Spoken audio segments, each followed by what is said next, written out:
Hello everyone, and welcome to a bit of a different video on the channel. But I really did just want to make this video. I've been putting stuff together since the game came out because just little notes and stuff about what I found was good or bad about the game. And I've seen a lot of controversy on Facebook posts or pages and Reddit pages, stuff like that, Twitter and all sorts, of everybody, or not everybody, but a lot of people saying they bought FS25 when it did come out back in November, and were so disappointed with it that they said they were going to move back and play FS22, continue playing their FS22 save games or whatever, until FS25 was fixed or updated or mods came out or whatever. So I do just want to kind of make a video on, is Farming Simulator 25 even worth buying if you haven't yet bought it? So I hope it answers some questions for you if you're scratching your head wondering, is it a good or bad choice to come and buy the game? I will give you my personal opinion at the end of the video, so stick around for that.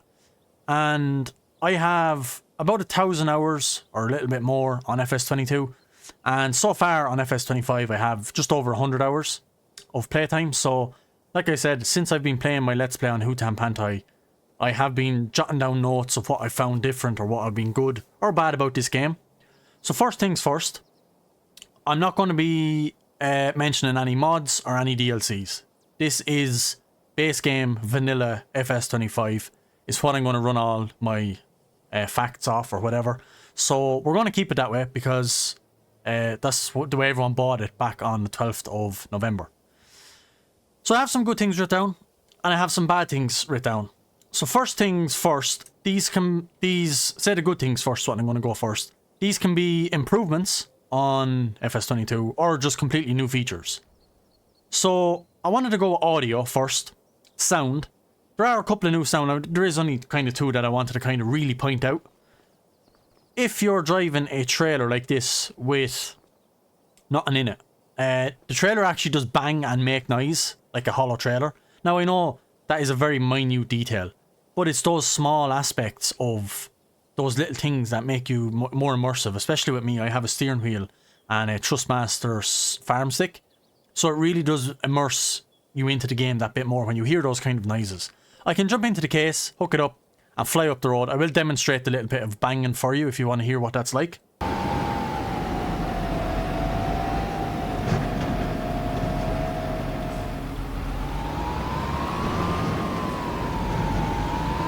So it is kind of hard to hear over the tractor, but you can hear the noises of the trailer once you hit the curb.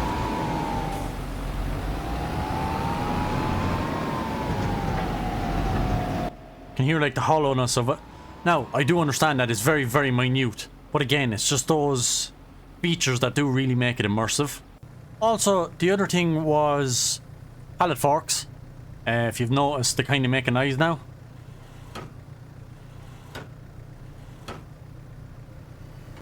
Again, it is very small, but just some features like that I have noticed.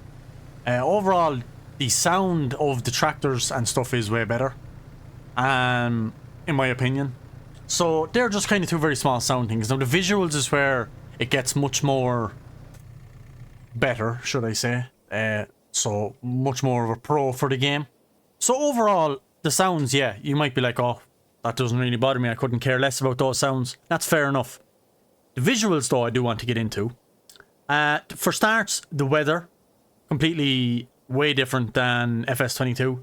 So we have heavy fog, which can be turned off also. So if it does bother you again, but it does again add with the realistic, especially in this Asian map, which would tend to be kind of like a foggy, smoggy kind of area. So the thick fog is really very nice, and the lighting of the sun or your vehicle's lights through the fog is very, very well done. You have to start as a standard view like that. It is very good. There's also hail in this game. I'm not sure if many people noticed that as well, but there is rain and heavy hail and hail storms, and you can actually see the hail bounce off the ground when it is really heavy hail, and it does also damage your crops. So it can flatten parts of your grass or your crop, your wheat, your barley, whatever. You will see patches of like crushed crop. Obviously it's from the heavy hail, which also you can turn off if that does bother you, but again, it's for the realism, for Like if when I want to do my roleplay, continuing on FS25, it just adds that bit more realistic. There's ground deformation, which I will demonstrate if anyone hasn't seen that yet. Basically, when you drive on a field or a wet field, you can see the tracks of the tires leaving like chunks into the ground. And also your vehicles get wet. So in the rain or when you're power washing them, they do have little water bubbles on them and they actually look wet, and water does splash. And there's also water on the roads when it does rain heavy. You can see like puddles along the road of water laying on certain parts of the road, which is also very, very cool. And for instance, when you fill a rice paddy with water, if you've tire tracks in it, you'll see it fill the tire tracks first, because obviously that's lower down because the tractor has dug into the ground. And you'll see it fill those trenches first from the tires over the flat ground. So overall, pretty good, but I will demonstrate some of the ground deformation. But before I do, the weather is one thing I did want to point out. We do also have tornadoes now. So if I just look here, I can't actually show you a tornado because you have to wait for it to come in the weather. But you can see a tornado has passed here. If I just jump up, it has eaten the tree alive and broke it up basically. And you can actually see, if I go up a bit higher, you can see these trees here where I'm pointing. I will go a bit closer. But yeah, you can see the path of which the tornado came. Straight through here, as you can see. Must have either started here or stopped. But you can see there is a clear path from here, these trees, all the way down along the hill. You can see a clear path of where the destruction was.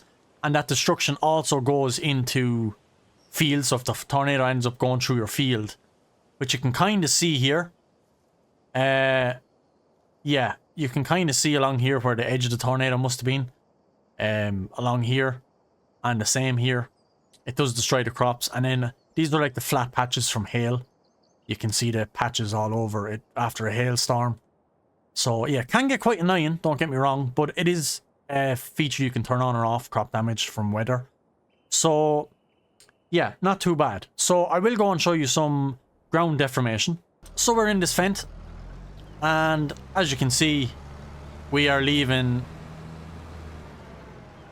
tracks in the ground there. You can see them. It's kind of hard to get a view on them, but you can see the tracks that we are leaving. Obviously gets worse when the ground is wet. So yeah, you can see the tracks in the ground where I'm driving, and the machine is leaving these trench marks. Yeah, so pretty good, to be fair. Definitely cool. It does get worse when the ground is wet. Chugs down deeper into the ground, but yeah, you can really see the line here like that. So it's very, very good that way, to be fair. And it also works with snow. It does crush the snow, and it does actually crush swats. So if you have a grass swat or a hay swat or a straw or whatever, you can crush it with the tires of the tractor. Right, so I have just bought this just to show you what the swat damage is like. So you can see we've crushed the piece where the wheels went over. Very minute. Doesn't affect the yield of the swat or anything, but it is just another touch that you can kind of flatten the swats. And also this works with stone. I had a pile of stone in my Let's Play, and I drove over and I crushed it out, leveled it out a bit. So yeah, just some visual things like that are very, very good. So it is raining here. You can see, and you can see the puddles laying on the road. It is quite nice to see that when you're driving. The water kind of laying. So that is a good feature, and you can even see the sun reflecting off it there. The water, which is fairly impressive, I think. And it looks good, really does look good. I can show you some more ground deformation. I can also show you the wetness of the tractor. You can see it here. The tires and all, the paintwork is wet, the glass. You see the little water beads sitting on the plastic and stuff. But if we jump in and we simply just drive onto a field of mud,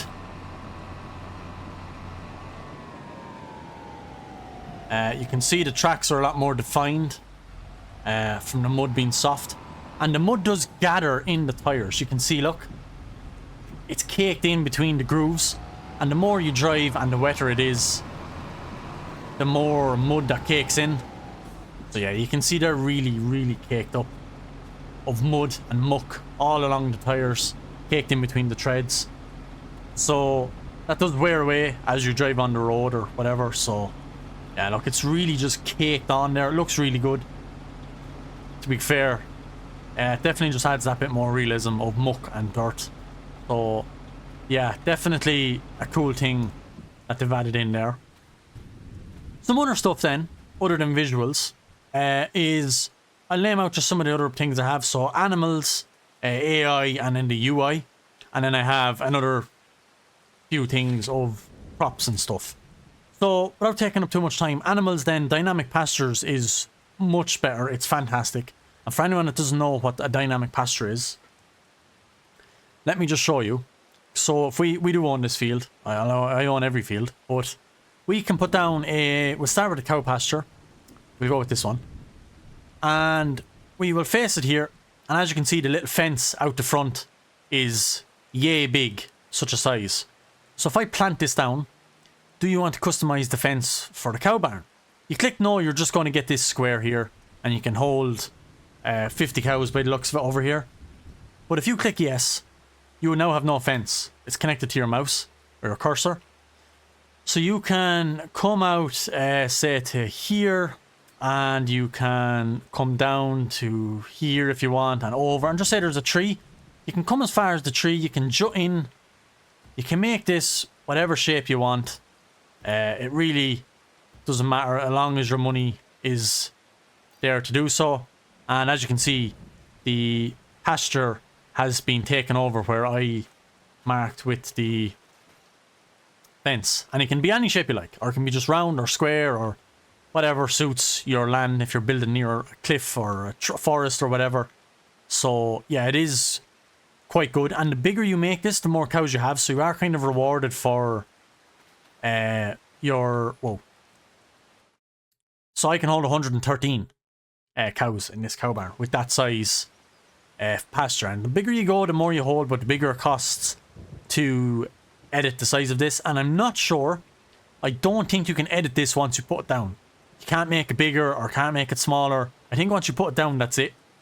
And see the way the grass is down where I put it? That is called meadow grass. And we are in June, which means the meadow grass is good. And if we were to buy cows, this would be classed as meadow grass and it would actually count as feed. And then in the winter time, you have no meadow grass, so you have to feed them extra total mixed ration or extra silage or extra hay or whatever you're feeding your cows, because the meadow grass doesn't help you out. But in the summer, then it helps you out. You can slacken off on the feed because they eat the grass as well as your food. So very realistic and very, very fun to do. I've just recently got cows in my Let's Play, so they are hella fun. And yeah, it's really, the dynamic pastures is just amazing that you can shape the thing to your own size, and the bigger you go, the more animals you can actually store in your pasture, which makes sense. On to the AI. The AI workers, it's hard for me to demonstrate because it could take a while of watching, but I do want this video to be as short as possible. But the AI workers are definitely smarter. Now, by saying they're smarter, I'm not saying they're perfect. I have come across a couple that have got caught on a rock or was going around the bend with a long trailer and the trailer got stuck and they just kept driving. Didn't tell me up in the top right corner it was stuck by an object. I've seen them get caught on a cliff over at the farm. They was trying to do a circle with a cedar and the back of the cedar got caught. But the tractor was just sitting there spinning its wheels driving forward and never told me it was stuck by an object or anything. So they are still a bit silly that way. I've noticed the combines earlier in the game. I pre-patched, so I'm not sure if they've patched it. But basically a combine couldn't drive on the road because it's too narrow. And it was like it was colliding with the traffic line that the traffic follows. Obviously the invisible line that the AI traffic follows. I think the combine was just going over the white line and basically you couldn't get a combine to drive to a certain place. So I don't know if that's been patched, but I did notice that, so I jotted it down for this video. But yeah, just things like that. They are still a little bit silly, but overall I think they are better. And I have to say their working lines are definitely much better because you can set them up like GPS lines and to do X amount of headlands and go up and down and stuff like that. So they are very clever like that. And overall, The GPS system for yourself to use is fantastic. I absolutely love the GPS system that has been added into this base game. It's really, really good. On to the UI, which is user interface. I do find this a lot better. Now, this actually wasn't like this from the start of launch, but there was a patch out shortly after, about 2 or 3 weeks, and basically alphabetized all the crops. So you can see B, C, all the C's, G, L, it goes all alphabet down. Wheat is being last. Now, I know everyone is used to wheat being number 1 on the fruit types, because it was always wheat, barley, canola, oats, and corn were kind of always up there. But they're all alphabetized now, and it's the same with the productions. So if you're looking for a certain production, it just makes it so much easier to find what you want without scrolling through a jumbled list. And then even in the shop, if anyone hasn't seen, this is so clean. You have your drivable vehicles all here. You have your different types of loaders, whether it be a telehandler, wheel loader, skid steer, forklift, all loaders and all their attachments. You have all types of trailers, whether it be a flatbed, a low loader, tipping trailer for a lorry, a tipping trailer for a tractor, augers, cultivation work, so ploughs, cultivators, disc harrows, power harrows, subsoilers, mulchers, all sorts. Then you have your seeding, so seeding planters and your seed bags. Like, it's just all so neat and so tidy. It's really, really nice and really, really well laid out. I have to say, I do love this part of the update for FS25. And then down here you have your consumables. So you have your big bags, pallets, IBC tanks, pallets and bales, and then your hand tools. So absolutely amazing, I do think. Really is much cleaner overall than the previous versions. So some of the last things I wanted to get into was crops. The new crops in FS25 in the base game are peas, spinach, green beans, rice, and long grain rice. So they all have different harvesters. They all have different ways of being planted into the ground. The long grain rice is drilled with a normal seeder. Obviously green beans, spinach, peas, they're all doing different ways. Some are done with planter, some are done with a seeder like normal. Rice is done with a transplanter, and obviously all have different harvesters. Long grain rice can actually be harvested with an ordinary combine harvester. Then you have your greenhouse. So there's different greenhouses in the game to grow. One is to grow your rice saplings for your rice that you need your transplanter to then put in the ground. Then the other greenhouses you can actually make profit off is a mushroom greenhouse, which you have enoki mushrooms and oyster mushrooms. So there's 2 types of mushrooms. Then there's a glass greenhouse or a plastic tarp greenhouse. So in FS22 there was cabbage or lettuce, strawberries and tomatoes. I couldn't think of the last one there. Strawberries, lettuce and tomatoes were in FS22. Now we have chili peppers, we have garlic, we have napa cabbage and we have spring onion on top of the strawberries, tomatoes and lettuce. And then that opens up a whole heap of productions. So if I just quickly go in and show you some productions, here is all the greenhouse stuff. But you have a preserved food factory, which I actually have, and I'm running in my Let's Play. So you can bring your peas here, have canned peas, your green beans. Kimchi is actually a mix of cabbage, garlic, spring onion and chili pepper, so you need a greenhouse for that and distribute all your stuff to your production. Noodle soup with flour and eggs. These are obviously all, you've rice flour, you've rice oil now as well. And then you obviously have the crops that were brought in from FS22. Was it the Platinum Edition or the Premium Edition? I can't quite remember. But carrots, beetroot and parsnip, all there as well. And yeah, rice boxes, rice bags, rice rolls, spinach. You can do all that with productions then as well, which is savage. And for spinach, if anyone didn't know, you can actually harvest it twice and then you have to replant it. So make sure you fertilize it and let it regrow and harvest it again. You get a second cut off it, which is very, very good. But yeah, just wanted to point out then as well, there are 24 crops altogether in the base game of FS25. And I'm not including oilseed radish. That's not a crop. It's a pointless crop in my opinion. I know it's a green crop, you can just do it and get free stage of fertilizer, but it's not a crop you harvest. I'm on about a harvestable crop. And yes, I'm including grass because you can mow grass and turn it into hay or silage and sell it then. So it's, you can harvest the grass as such. So 24 crops excluding oilseed radish. You have 9 greenhouse productions, or 9 greenhouse produce and a lot more productions. And I'm also not including any maps that come out in the future that have maybe lavender, linseed, poppies, alfalfa, added mods or added crops like that in modded maps. I'm on about the base game. So if you were to go to FS22, you've only 18 crops pre-DLC. That's pre-carrots, parsnip and beet, because they were added in very late in the game for the DLC. So 18 crops minus those, and whereas now we have 24. So quite a lot of new crops and a lot more greenhouse produce. So yeah, I do overall think it's pretty good that they've done all that with the crops. It makes it a lot of fun and there is a lot more to do. Now for the bad points. I'm going to point out just some very bad points that I did also not like about this FS25, because don't get me wrong, I am not a Giants partner. I'm not paid to say this game is fantastic. I do think it's fantastic, don't get me wrong. I love it. I wouldn't be playing it so much if I didn't like it.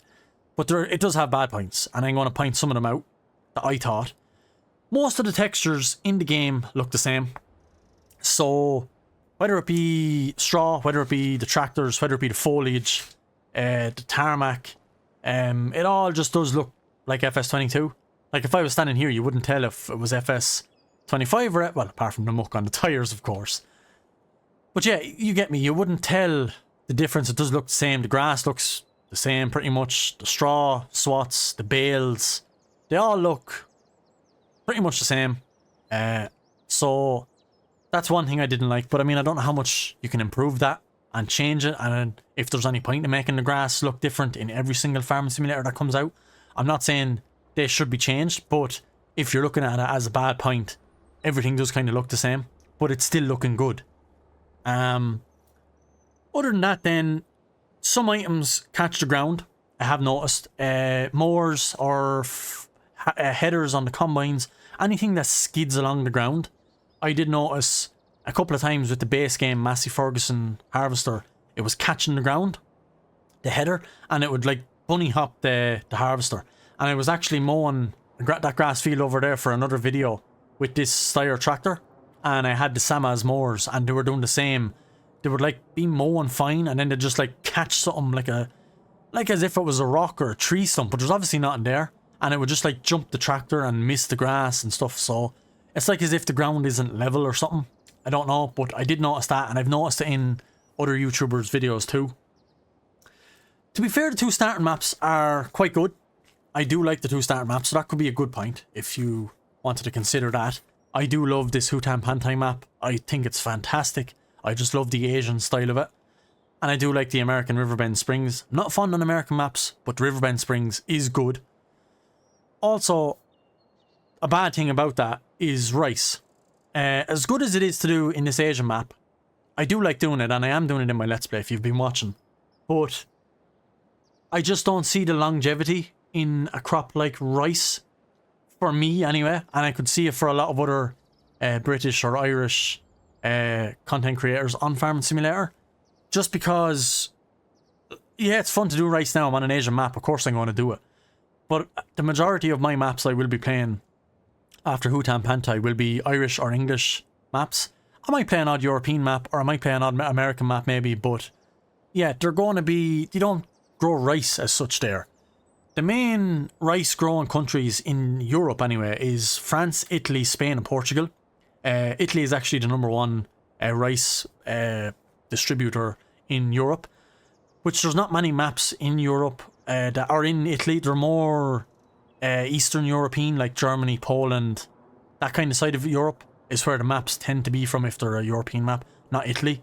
So yeah, I don't see the longevity in rice. I mean, I'm going to do it now because it's in the game and it's new and I'm on a map that it suits, but I'm not going to go and plant rice paddy fields in Europe, specifically an Irish or a UK map, because we don't grow rice here. So I just feel it's going to be the same for a lot, but again, it's fun while it's in it, but we'll see how it goes. But I don't think I'm going to be doing it after some Irish or European maps are out. Hail damage does get annoying. As you can see, I did point out that there's hail damage in all these fields. Yes, it does get quite annoying. That's so much crop wasted if you had all that in one corner. It's so annoying, especially in a decent sized field like up there or here even. It's just frustrating. So, can get annoying, so you can turn it off, which is the good thing, but it does kind of get annoying. So there's all my good and bad points about Farm Simulator. Yes, I know there's more. Yes, I know there's less. I have 1,000 hours on Farm Simulator 22 and I have a little over 100 on this, like I said at the start. Yeah, I know there's probably people out there with more on both games, but these are just what I found and what I have jotted down. And just to finish off, here is Heavy Hail. You can see it bouncing on the ground. That's what Heavy Hail looks like. That's what's destroying the crops. But yeah, I'm going to leave it here. Do let me know your opinions and feedback in the comments. And I hope you guys did enjoy. Please leave a like. Please subscribe to the channel. And please check out my Discord. The link is in the description below. I'll see you guys in the next video on Farming Simulator 25. Goodbye.